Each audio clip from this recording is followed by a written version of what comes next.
welcome to another Keelhauled podcast. I'm your host, CaptainLogun, and we've got a lot of Sea of Thieves news to cover today, so tie yourselves to the mast and hold fast. Ahoy there, pirates. I hope you had yourselves a good week and a good weekend. I know I did.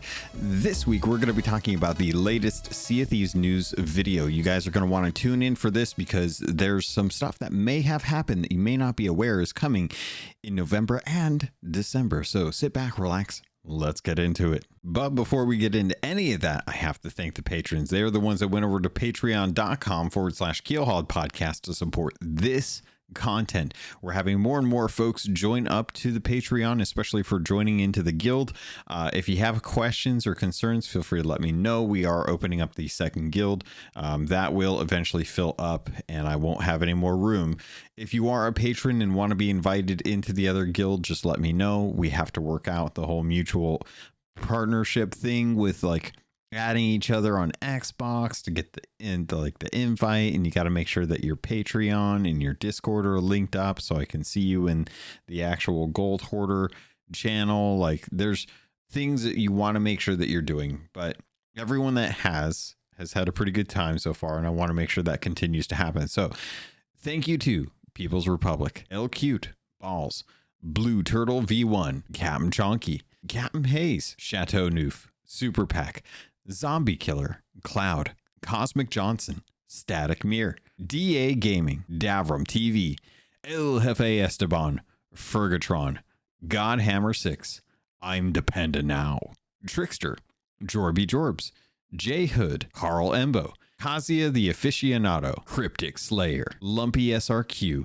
Evil Morpheus, Space Admiral Ors, Xbox Mike 29, Murphy Lives, Nipperkim, Mutinous Max, Norwegian, Raja the Brave, Registella the Brony Pirate, Replicated Flame, Rustbelt Kid, Skamelt 666, Captain Dasm, Tommy D, TN Professor, Real Big Tuna, Big Bad Pad, Mina Fairy, AJ Jr. Make sure you reach out to me. Let me know what you'd like to have as your handle. Captain J Rad of the Flaming Cold Sore, the Lore Chronologist, Deadeye Dre, Hager Owl, Jeff H, Ghost Boy 20, Evil Martha, Peter Miller, Rooski Doo, Thor Von Blitz, Windsor Cruz, Luke Lore, the Insipid Ghost, and Zam Wow. Thank you all so much for your love, for your support. It does mean the world to me, regardless of how you do it. This helps get the PC rolling, and I'm getting close. So I appreciate the help with that. Thank you so much. With that, let's get into the episode. First up on today's docket, I wanted to bring some information from the forums that you might have missed. Now, if you've been playing Season 10, you know that there's been some performance issues, and some of that has caused some concern with the community, as it tends to do.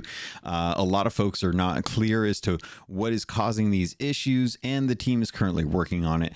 And we got to hear from Sonic Bob, aka Drew Stevens, over at Rare, as one of the executive producers, who's been kind of heading up some of the state of play for Season 10. And a lot of this has come in the form of in the type of discussion through the forums.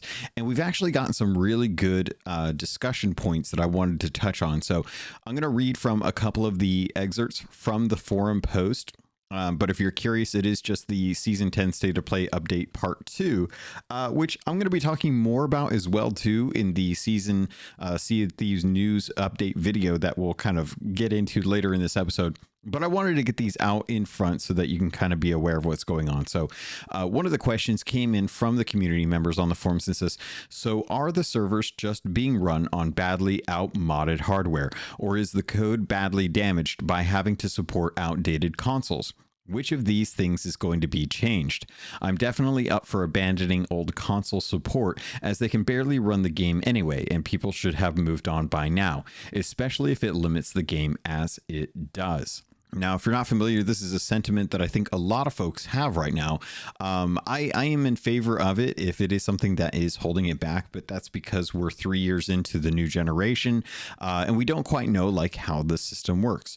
And a lot of folks feel like the servers and the old hardware, the old Xbox One and Xbox One X, are the hardware consoles that are currently holding Sea of Thieves back, and that if we were to drop support for those, they could buff up what the requirements are for the hardware, and the game would able to be running on better hardware, which would cause less issues, and that would just, it would fix the game. It would magically fix the game. So Drew goes on and says, I can confidently say that neither of these proposals is what is causing our server performance challenges. I don't know how many times I'll have to say it, but older generation consoles or lower spec PCs have no impact on the performance of our server.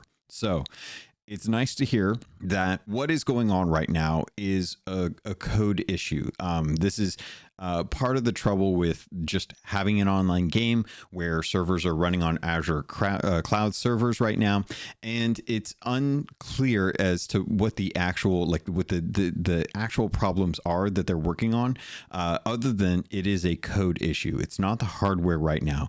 Not only is it not the older consoles, but it's not even the servers that they're currently using. So the servers that are running the game, those are fine. And there's multiple across the world too. It's not like everything is set up at Rare Studios. You have ones for North America, across North America, not only just on the continent as a whole, but split up between each time zone. So Pacific Coast, Central, East Coast, all of the different time zones typically have a few server banks kind of set up that are being run by Microsoft. And those are ones where you can kind of tell, if you've ever tried to get multiple ships on a server, you generally have to have someone within the same time zone to be able to get those.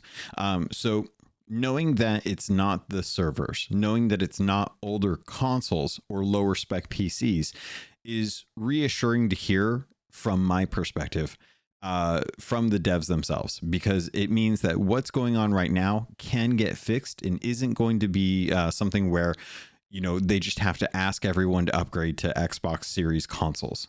That would be a big ask if they were to drop support for older gen consoles and older PCs and just tell everyone you can't play Sea of Thieves anymore.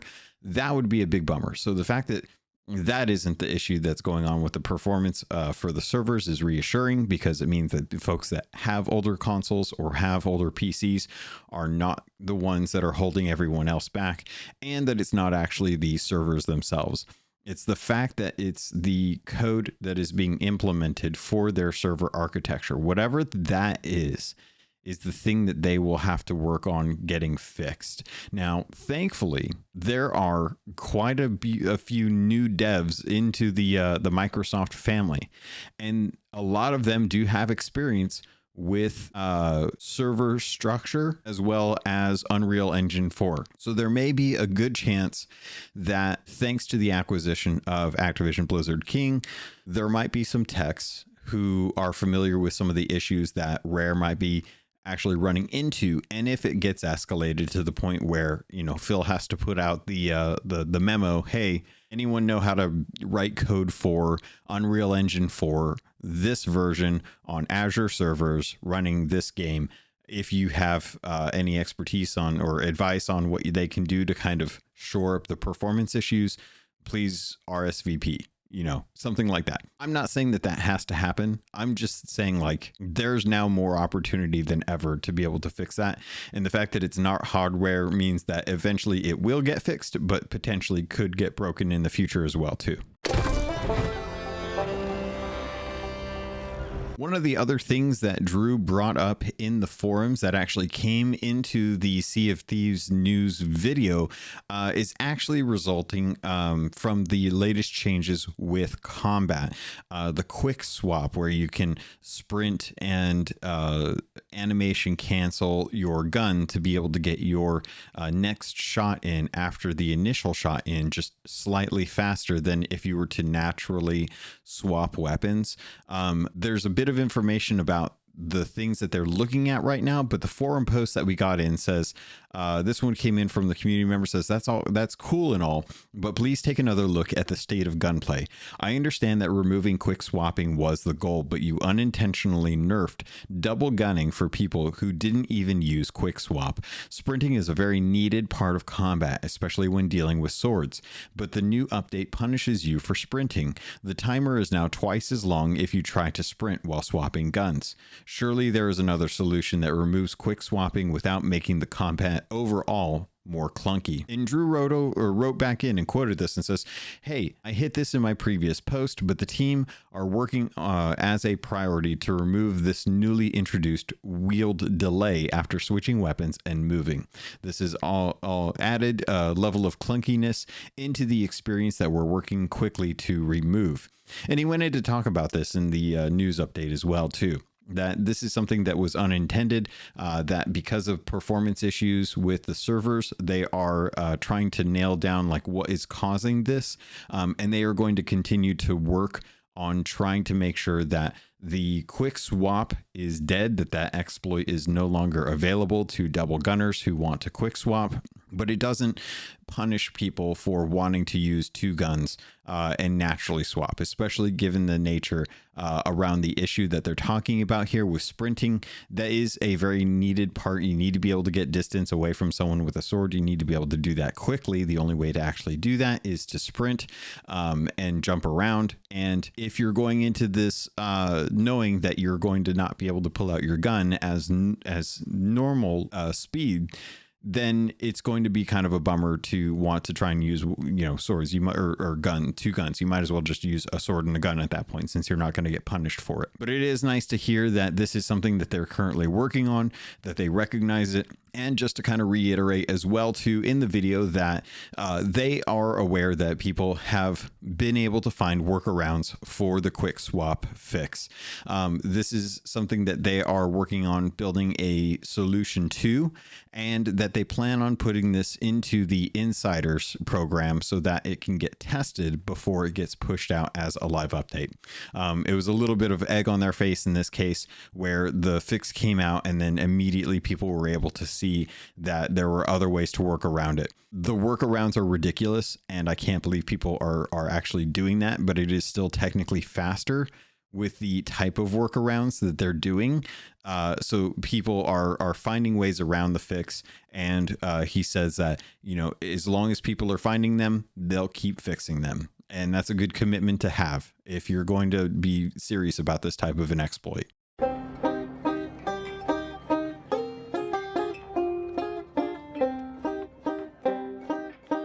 All right, next up on the docket, let's talk about the Skull of Siren song.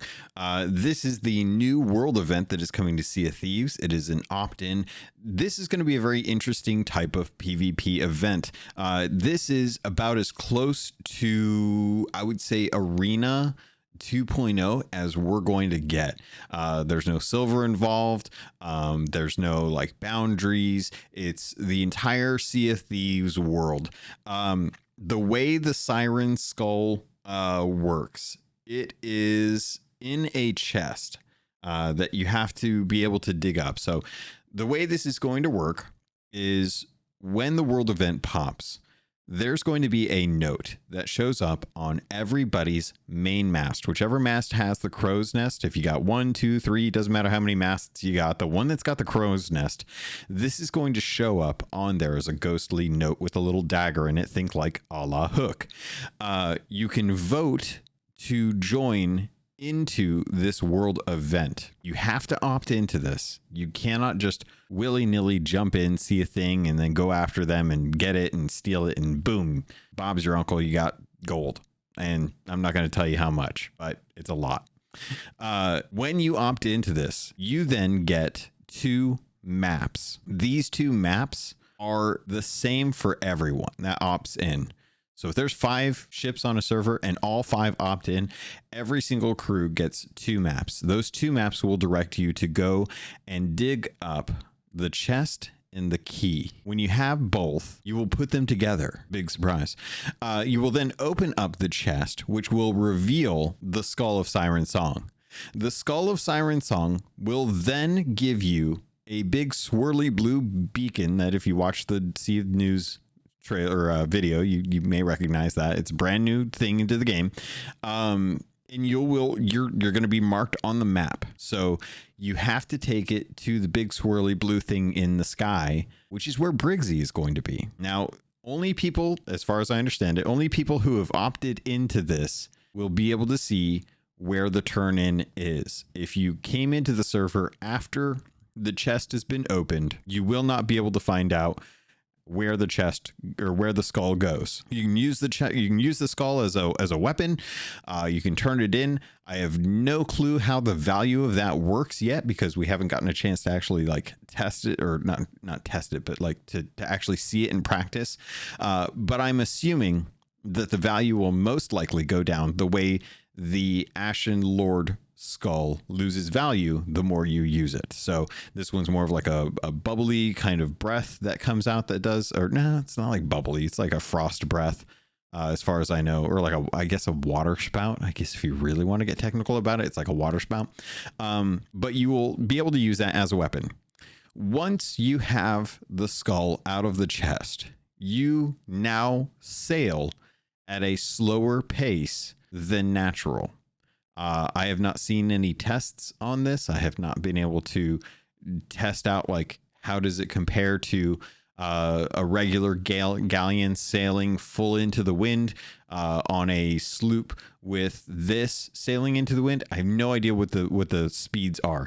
The Sea of Science will come later, but you are going to be moving slower, which is going to give everyone else on the server who has opted in to be able to see where it goes an opportunity to steal it from you, because it's going to take you longer than them to get to you. So it is a catch-up mechanic that they are building in.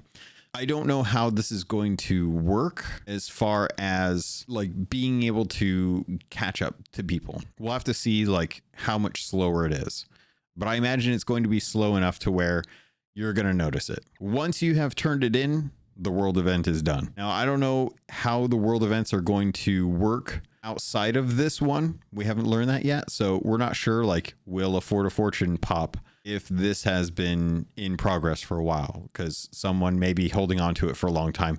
There may be, you know, pirates that have come up with their own game of how long can you play Keep Away with the Skull of Siren song. We have no idea like how that's going to work yet. But what you have to know is you have to opt in, or you don't get to find out where you turn it in, which is the point of it, because it's going to be worth a lot. And you have to use the two maps that everyone gets to dig up the key in the chest. And once you have those two things, then you can open up the chest. And then once you open up the chest, that's when the race to turn it in begins. So it'll be very interesting to see how this goes. It is going to be the closest thing to the arena mode where you had the chest that you would turn in for the silver. But in this case, it's open up to everywhere in the Sea of Thieves. We don't know for sure all of the islands that Briggsy can appear on. And we don't know if there's any kind of method to the madness, the way like you can kind of figure out what the routes will be for the Lost Merchant voyage, as in like, you know, if you start here, chances are it will begin here and it will end 8 squares away or something like that. You know, we don't quite know that information yet, but this is pretty exciting. It is coming on November 16th with the November update for Sea of Thieves, and a lot of other stuff is going to be coming alongside it.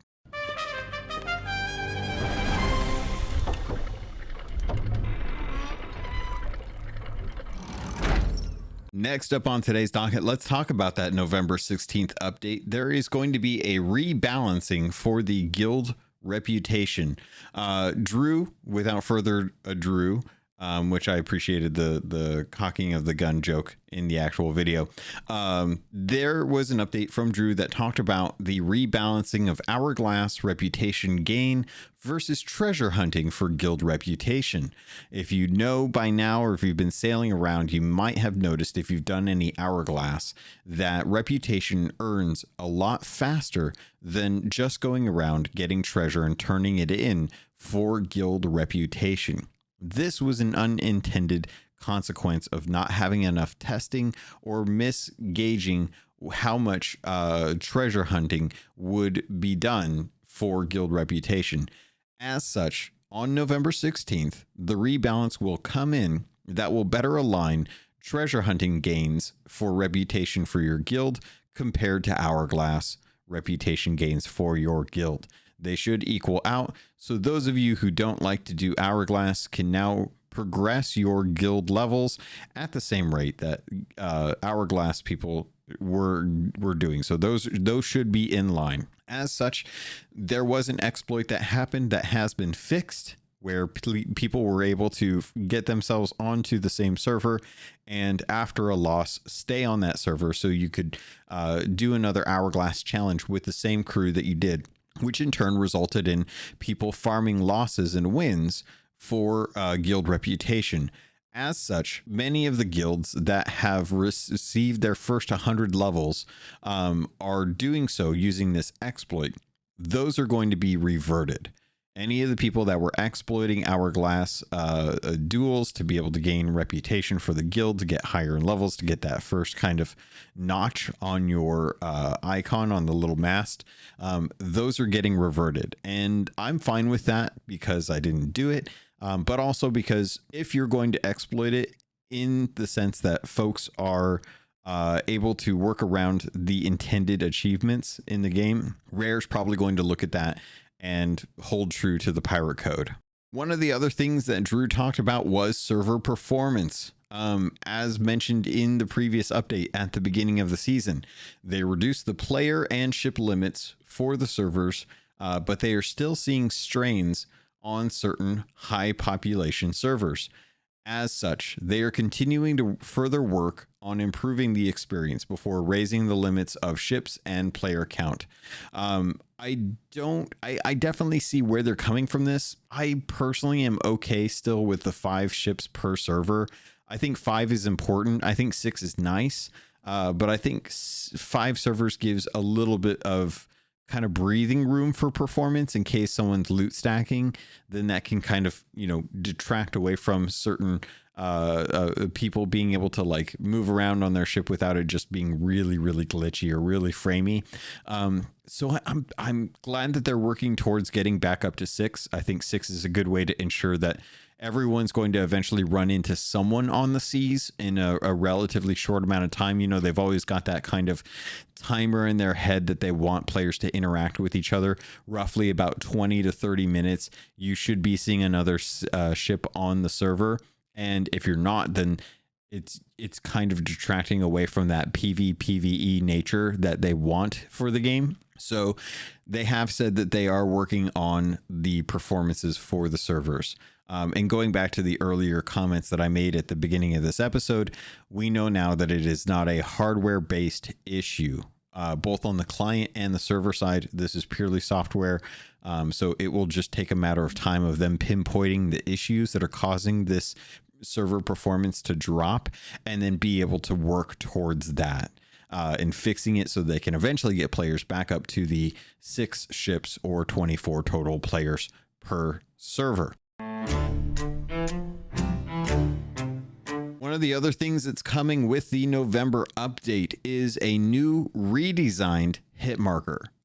There's going to be 2 new hit markers. There's going to be a blue one and a red one. It's nice that they're going with kind of diametrically opposed colors in this case, so that they're a little bit easier to distinguish. I know a lot of you in the community are colorblind. I would definitely keep an eye out to see if this is something that is causing issues for you in the colorblind modes. If it is, definitely let me know so that I can I'll try and put in a ticket myself so that they can try and change the hue of it to make sure that it's a more noticeable, especially given that the blue is going to be a little bit more difficult to probably discern from the actual ocean. So keep that in mind. Definitely let us know if that's becoming an issue for those that deal with colorblind issues, especially if the filters that they offer are not helping alleviate that issue. That's going to be very important for me to hear from you guys on that. So please keep that in mind next week or this coming week when the update goes live. The blue marker will let you know that you did hit a person. The red marker is actually going to let you know that you killed someone. kill confirm has now come to Sea of Thieves. I'm fine with this. I have no problems with it. It's just another bit of information that will hopefully inform the player that what they did on the server actually registered and showed up for the client on their side as well too. This will help kind of point out when your hits don't actually land, but hopefully that will then give you more information when you're actually playing the game, so that you can point to it and say, like, now I know for sure the hit didn't hit, even though I shot it and I saw it actually hit them, it didn't register it. So now I can actually clip that and report it and let them know this was an instance where my registration of the bullet did not actually calculate on the server side. Therefore, please take a look at this situation and see if there's code that can help alleviate the issues that they're running into. We're still running into server issues, so it's still going to be touch and go whether or not it's the server issues or the actual hit registration fix that came in. So bear with them on that. I know it's going to take a little bit of time.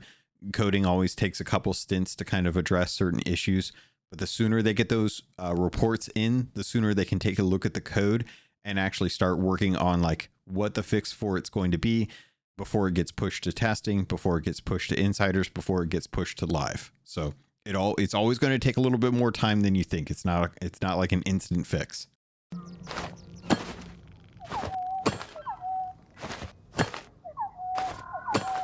Next up, let's talk about the community weekend that's coming up. This is going to be next month. It's the beginning of December, on December 2nd through the 4th. This is really cool. You're going to get a really awesome looking trans inspired community flag with the colors that from the trans community. You're also going to be able to get a snapping shark emote. Those are going to be free as well. And they're doing the pop-up plunder again this community weekend. That was very popular. Although I know, like, as the weekend was going on the last time they did this, we saw concerns, and I definitely agree with them, that some of the puzzles that they were putting on social media were a little difficult.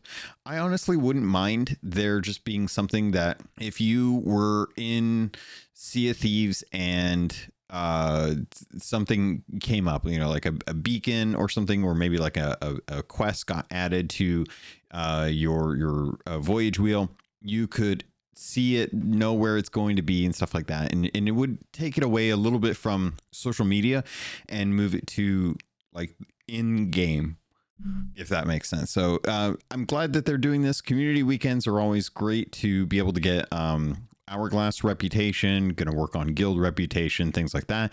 So just kind of plan ahead. This is going to be, again, December 2nd through the 4th, which is going to be after the main holidays for the United States at the end of November. So hopefully you all have an opportunity to jump into that, enjoy, and it'll be nice to see them kind of doing this a little bit more frequently. It feels like we're getting these, you know, we had Ghoul and Glory, and then season 9 was at the end of season 9. So it's nice to kind of have these community weekends. Always nice to see what's going on with that. And I think they're even doing a Style of Thieves, hashtag stylista of thieves event as well for the gloves as well. So they'll probably have more information closer to the actual community update for that. Just to knock out a few more things to let you all know about what's going on, they are bringing in the Golden Leaf cosmetics. Now, these are something that are going to be brought to the actual outposts. These are kind of the Robin Hood-esque style cosmetics, if I had to put like an idea in your head of what these look like. So imagine Robin Hood and the kind of greenish outfit. This is what the Gold Leaf collection will be like. That is coming to the outposts, and actually looks pretty good. I think this is one of the few cosmetic sets that we've seen come to the outposts recently, and I think they're doing a good job with the actual design of them. I think they look on par with most of the Emporium content that we're seeing. So nice to kind of get that, like, you know, for folks that want to have something to spend gold on. It's nice that they're able to kind of continue to put more cosmetics in there, even if folks aren't going to use them, just something to actually like spend your money on as you kind of move through all the different things that you could possibly buy. All right, pirates, time to get into the main topic of this episode. I don't know how long this is going to be something I'm going to be talking about, but I did want to let you all know that there is going to be a big change for a few of the different cosmetic types that pertain to sales coming in the December update. Now, as of right now, we don't know when the December update is going to happen. If I had to take a guess, I would say that it's probably going to be on the 14th of December. Typically, Rare takes a couple weeks off at the end of December for both Christmas and that holiday season, as well as New Year's. And we probably we'll have like the community update stuff going on. There's a good chance they're probably going to do another orb stream around the 23rd and the 24th, or potentially around the 30th and the 31st, which are the weekends for December. So I'm going to imagine that they're probably going to have the update on the 14th, which is the Thursday, middle of the month, for the safer seas, as well as the changes to the sales that I'm going to be talking about here. But we won't know until we get a little bit closer to that. But because of the way their scheduling works, I imagine they'll probably want to give themselves at least a full week to kind of address any issues that might pop up or creep up as they actually introduce that latest patch in December. Fantastic to hear that they have these going on. I know they've been planning this for a while, but it's just nice to hear that they know when exactly they're going to be the updates.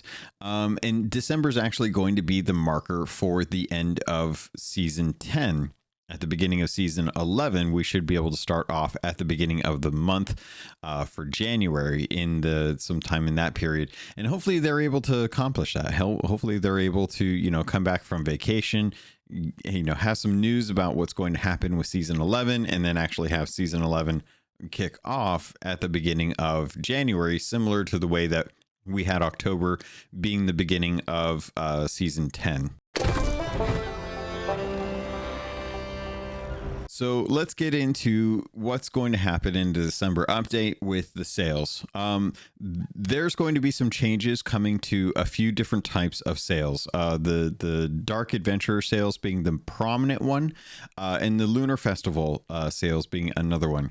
These sales, according to the team, are highly sought after, not for their cosmetics, but for what they actually offer as a way of getting around the principal mechanic of communicating with your crew and or moving away from the helm.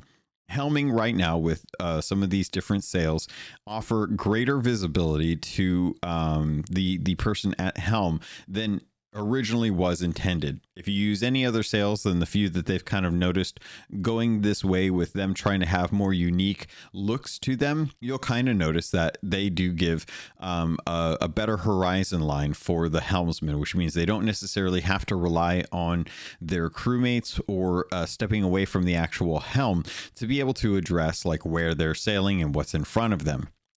This is not the philosophy that they've had since the beginning of the game. They've talked a lot about working with your crew, making sure that you're communicating and each person has roles, things like that, as they kind of sail around the seas. And one of the main things that they've always said was they want to make sure that the crew members are relaying information to the helm who does not have the best visibility due to the length of the sails. If the sails are too high, then that generates enough visibility for the helmsman that they don't have to worry about like stepping away off the wheel, et cetera, et cetera. You get the point.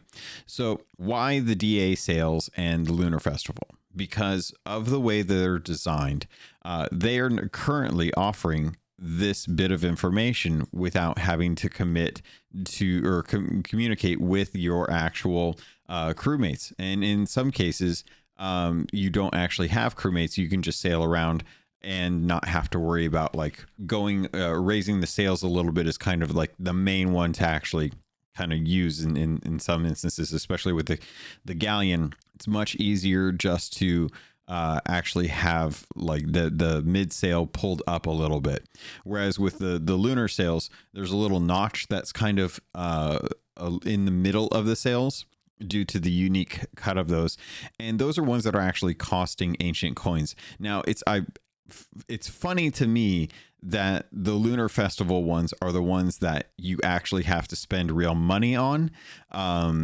And everyone's upset about the Dark Adventurer one. And I think the Dark Adventurer one is a little more obvious due to how much of the sale is cut out.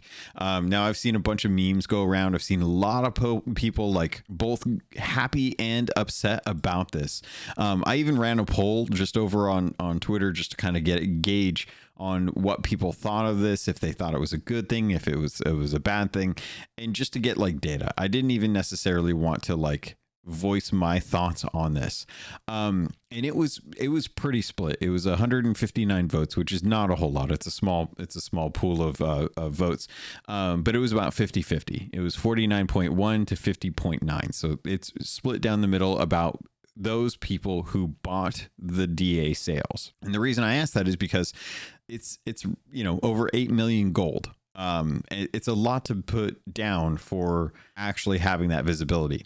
And the trouble is that that's why people are buying it. They're not buying the Dark Adventure sales because, of course, they look cool or they really go with a set that they've been working towards. But a lot of people have bought them due to the fact that they do offer that increased visibility at the helm. Now, I did have a lot of folks say that they've bought them and never used them. And a lot of people have bought them just to be able to collect them, but they have other ones that they do. And the whole point of this is so that Rare can actually design sales that people will want to use, and they won't feel obligated to actually using the DA sales for combat due to the inherent cut of the sales giving visibility to the helm. And because of that, they are going to be changing a lot of the different sales that have small bits of kind of the sail cut out in the bottom. So the Lunar Festival with the little notch that it has in kind of its unique design. The DA sails were the two examples that we got. We're expecting more to be addressed in the future when we get a little bit closer to the December update. But for the time being, if you are planning on buying the DA sales because they offered you more visibility, I would advise you to hold off. And similarly to the Lunar Festival ones, if you're planning to get a combat advantage with these sales, I would not recommend investing the money in them because of that. Now, if you want to buy them, you can buy them. And I've seen some folks upset about the DA sales getting changed and demanding that it be refunded. And there is precedent for that. There was a Canon Flare that was purchasable through the Emporium that offered more visibility than just the standard Canon Flare. Now, bear in mind, I hate Canon Flares in general. I stick with the default ones, and that's just kind of my main go-to for that.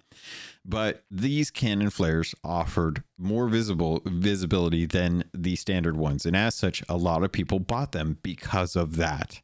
Now, what happened was Rare went back and they changed the flares so that they were standard visibility across the board, the way other default ones or other ones offered visibility reduction because of the design intent behind using cannons. And they gave people an opportunity to go into the forum and submit for a refund for this.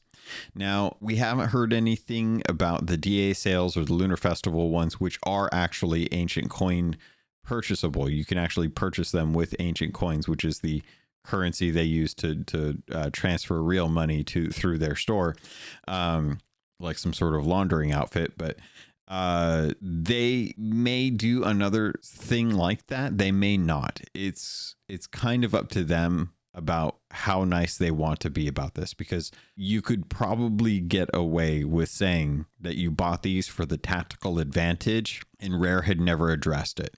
And the Dark Adventure set specifically has been out long enough that a lot of folks have kind of bought these as a result of using them for the combative advantage. I was trying to find the word there. So I'm hoping that there will be some sort of compromise. Again, Rare doesn't have to. They're well within it's their game. They're well within the right to change the DA sales to be however they want them to be. If they want to put a red nose and a red clown wig on them to kind of let people know that, you know, you're a bit of a clown for using them for the combative advantage, That's their choice. They can do that. Me putting it out into the ether doesn't make it happen. Doesn't mean that's going to be what happens. But I would expect that the DA sales are not going to have nearly as high of a angle cut out of them. They may just go and actually have no angle. It may just be completely flat, just to kind of send a message. But they've decided that it no longer falls in line with the philosophy that they had when they first started the game. And I've definitely noticed that this is a bit of a trend since SOT Fest.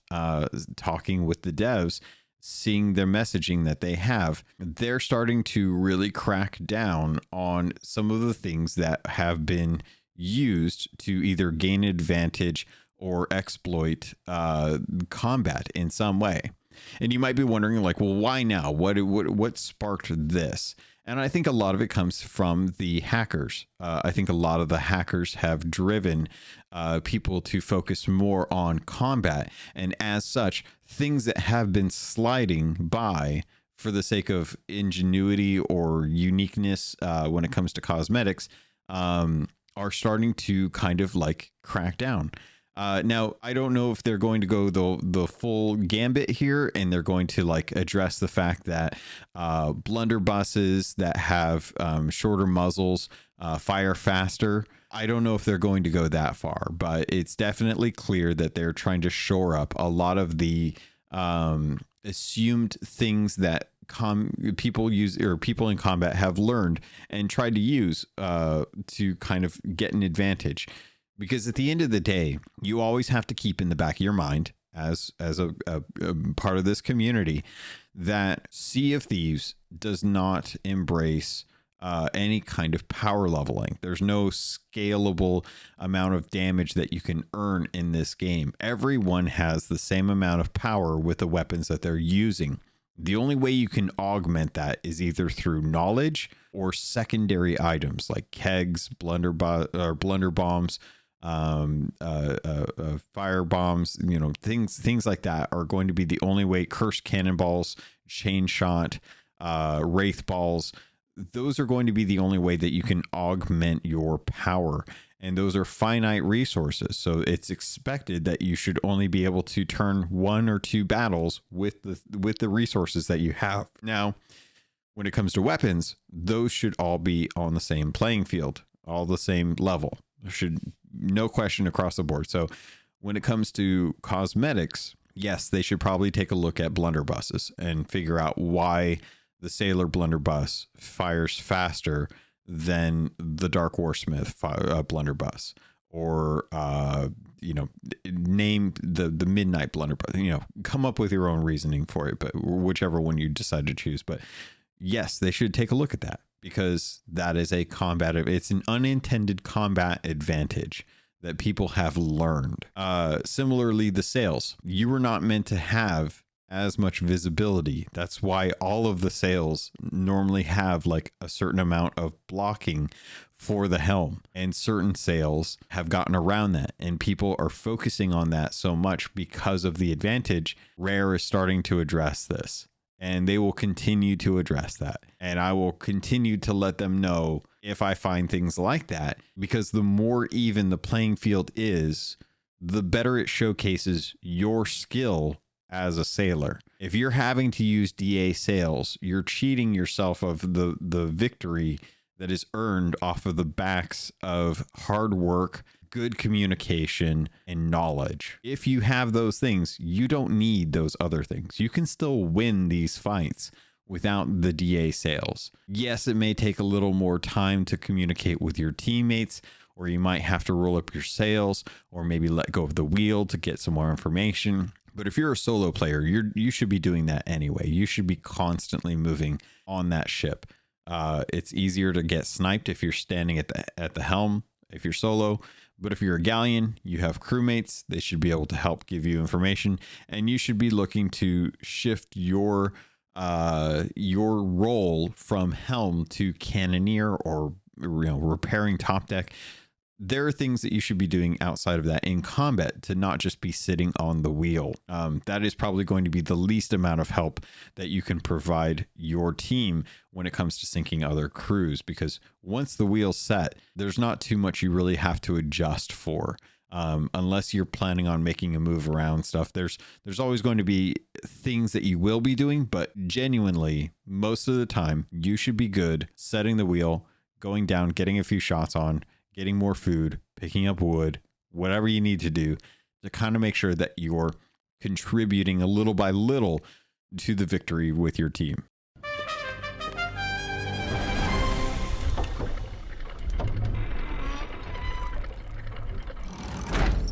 So again, that's something that's coming in the December update. We'll probably find out more about Safer Seas, although I've already covered a fair amount of what is going to be working and not working in Safer Seas in past episodes. So make sure you go back and listen to those if you want to get an idea of what you can expect with Safer Seas. But that should be coming in December as well.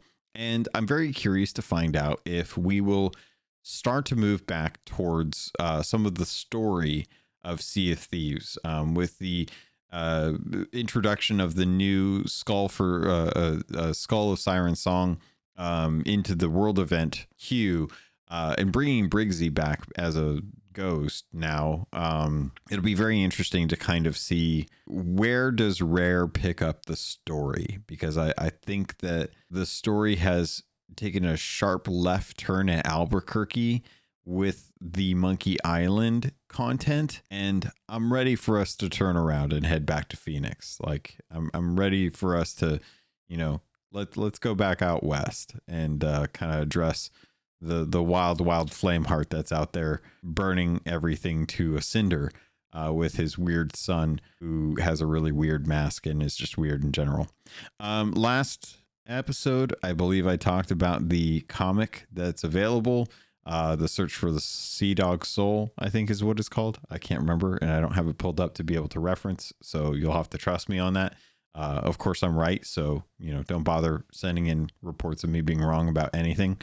But I'm glad that they're doing some story content, and I really hope that with the delays that we saw in 2023, the promised Flameheart finale that was due in 2023 will happen in the first half of 2024. I would not be surprised if the 6th anniversary actually was the coming of Flameheart. It's been more than a year at the moment since the community event where everyone voted to bring Flameheart back and to banish Pendragon. I'm not bitter about that anymore, actually. I'm pretty comfortable with it. It's whatever, as long as we get back to that story, I think that'd be great. But I would really like to have Lassetti Singh be kind of front and center as the better pirate lord and kind of take over the role and go fight the Siren Queen, and have C-Mark, who's part of her crew, like take on a Kraken hand a tentacle, like I really want to have something cool like that. And I talked about it on Twitter with Dre, the lore chronologist, who you might recognize, and they recommended some really cool stuff as well too. So I would love to have that. I think that would be really fun, and I think it would be worth investing time into if we're going to continue down the adventure route with Sea of Thieves. It's been very interesting to get what we want in the form of Tall Tales, but we sacrificed everything for it. Like it's that Thanos meme. Like did you get what you want? Yeah. What did you have to give up for it? Everything. It's like, oh, well, dang. But content's rolling in. It's going to be really interesting to see what happens with the Skull of Siren song voyage. How people are going to like it. I think folks are going to love it based on what I've seen, what I've heard. And I look forward to seeing like some really good stories about those last minute turn-ins, because I think that's something that a lot of people have missed as a result of Sovereigns, and to get a little bit of that back in the form of the Skull of the Siren song I think a lot of folks are going to be very interested to try and get that when it pops up, just based on how much you're going to get from it. That I may or may not know. You can't legally tell me I do or don't. So very cool to see. Outside of that, there is a sale that is going on. It's a Black Friday sale, SAIL, from November 24th through December 4th. So it's a little bit of time there. Actually, I'm going to take a quick peek and see roughly about how long that is. So it looks like it's going to be a little bit more than a week, just shy of like a week and a half. And that is going to encompass not only the Black Friday that we have here in the States, as well as a couple other countries that I know are starting to pick up on that, but go into December in case folks have, things they want to buy, but they're waiting for paychecks. Understandable. Things you can expect in that sale are the Sawbones, the Sea Serpent, and the Dark Warsmith themed cosmetics. Now that's the sales, the livery sets, as well as like any kind of weapons, costumes, things like that. Those are the main three that they talked about, as well as different types of emotes, like the oars, the stage dive, the quick draw, and the gold cursed pets. Those are all going to be on sale. So if you were looking to get any of those and wanted to save some money, i.e. the Dark Warsmith set, that would be a good time to do it.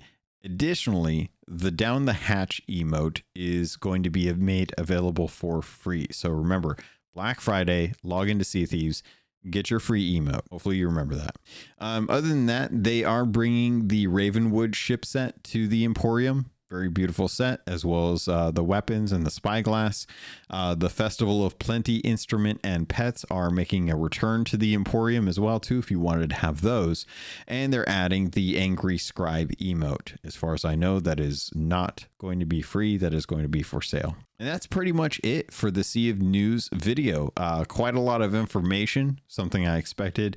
I imagine we're going to be getting a bit more information as we get closer to the actual launch of the update, as well as a refresh on the notes to be able to go over for the coming weeks.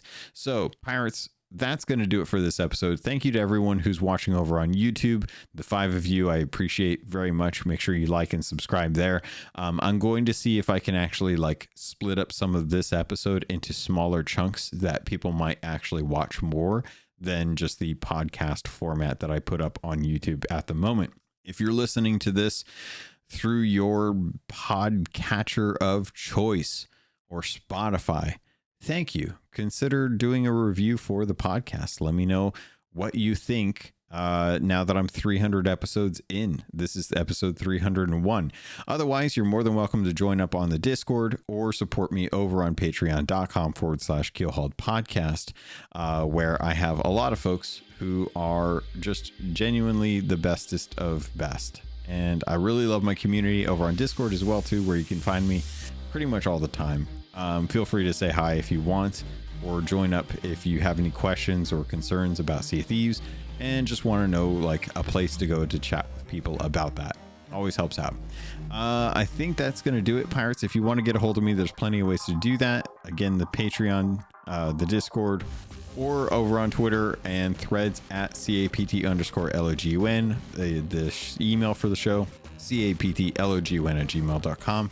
And that's going to do it. So thank you. I love you. And I look forward to sailing with you on the Sea of Thieves.